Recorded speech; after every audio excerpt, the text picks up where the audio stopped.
There were a number of battles between the British and the Dutch in India where the indigenous Indians supported the British. Here are a few examples. Battle of Swally 1652. The British East India Company and the Dutch East India Company were both vying for control of the lucrative spice trade in India. In 1652, the two companies clashed in a decisive battle at Swally, off the coast of Surat.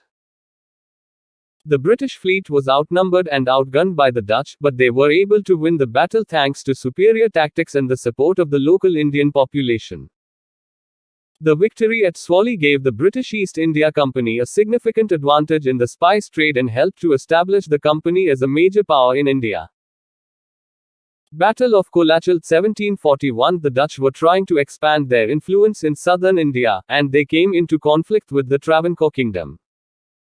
The Travancore king, Anizam Tirunal Mathanda Varma, requested help from the British East India Company, and the British sent a fleet to assist him.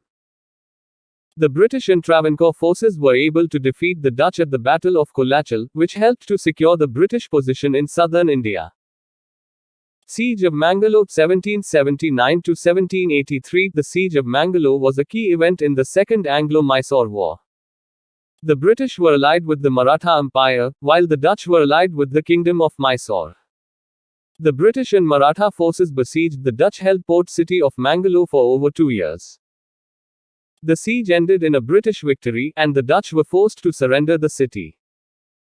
In all of these cases, the indigenous Indians supported the British because they saw them as a lesser evil than the Dutch. The Dutch had a long history of violence and exploitation against the Indian people, while the British were generally more tolerant and respectful.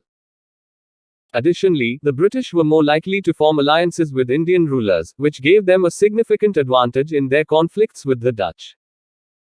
It is important to note that the relationship between the British and the indigenous Indian population was complex and often contradictory. While some indigenous Indian rulers did support the British, many others were opposed to British rule. The British East India Company's economic policies and cultural imperialism led to a great deal of resentment and anger among the Indian people. This resentment eventually erupted in the Indian Rebellion of 1857, which marked the beginning of the end of British rule in India.